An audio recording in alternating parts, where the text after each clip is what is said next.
Parashá dessa semana, Parshat Noach, nos tem como personagem principal Noé e a história do dilúvio, a arca de Noé, a arca que ele construiu para com isso, por ordem divina, para com isso salvar-se junto com sua família.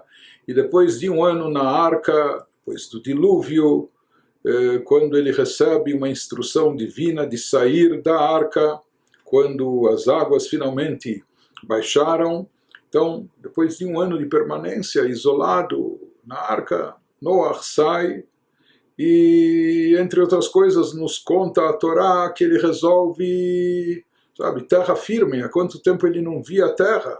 Ele estava na arca, a terra toda submersa, toda cercada de água por toda parte. Então, finalmente, terra firme, ele pode pisar na terra. Então, o que ele faz? Ele resolve também plantar na terra.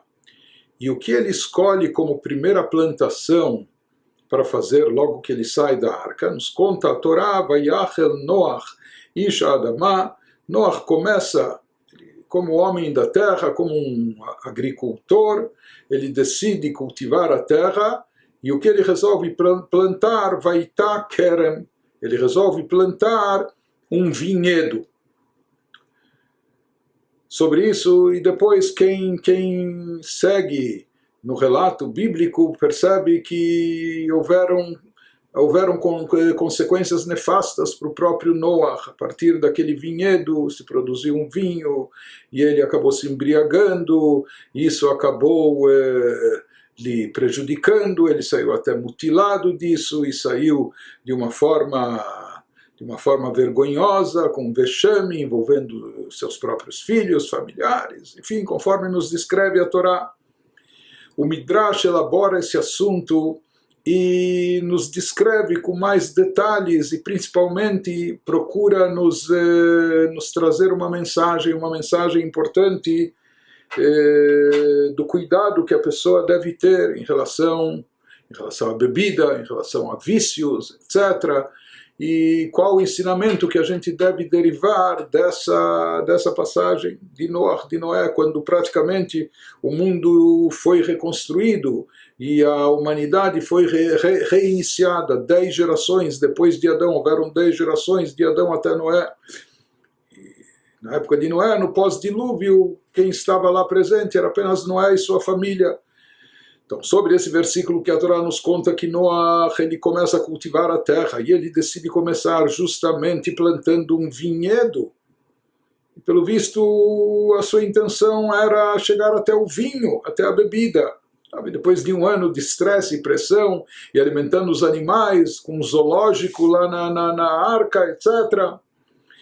Então, conta o Midrash, que Noach notea, quando Noach começou a plantar, Satan, veio Satanás, o anjo do mal, ve'amad lefanav, e se postou diante de Noach, amarlo, dizendo a ele, mata Notea, diga Noach, Noé, o que você está plantando? Amarlo, Noach respondeu, quero um vinhedo.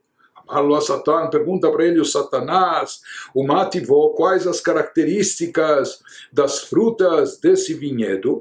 Ou por que, em outras palavras, por que você escolheu plantar justamente um vinhedo? Marlo perotav metukim, ben lachim u ben yeveshim. As frutas desse vinhedo, os frutos são muito doces, tanto secos, uvas passas, etc., como maduros, enfim, uvas. Então, são frutas saborosas, gostosas, veosim mehem yain, amesameach levavot, e também dá para extrair dessas uvas, nós podemos produzir o vinho, e o vinho tem essa característica de alegrar o coração. Falando um lechaim, tomando vinho, bebendo, os corações se alegram. Aí Satanás encontrou o terreno pronto, o campo perfeito para ele agir e atuar. Amarlo a Satan, disse para ele então Satanás, Retzoncha shenitenu yachad. Então, sabe o que? Você quer que eu te ajude? Vamos plantar juntos? Anivaata, eu e você. Amarlo, Noach falou, tudo bem, toda ajuda é bem-vinda. Mas a Satan, o que fez Satanás? Qual foi o seu trabalho? Ou qual foi a sua participação nessa plantação do vinhedo de Noé? Evira cheilá veshachatá la gefen. ele começou a fazer um ritual assim curioso, estranho, esquisito.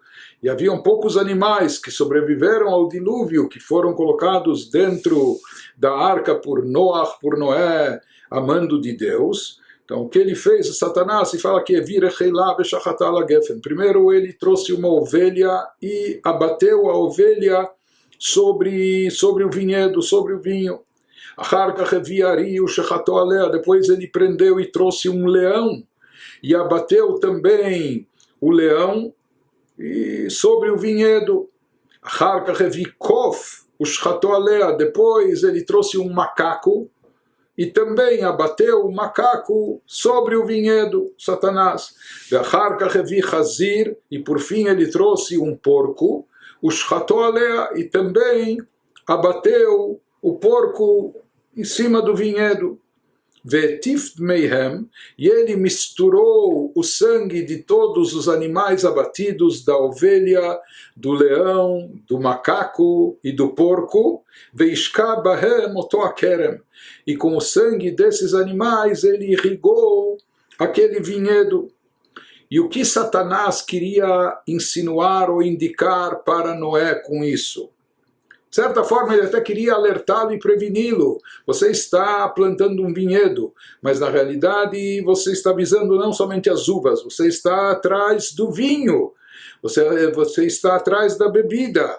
E com isso se fala que Satanás queria já instruí-lo e dizer, saiba quais são as consequências, quais são os desdobramentos da bebida.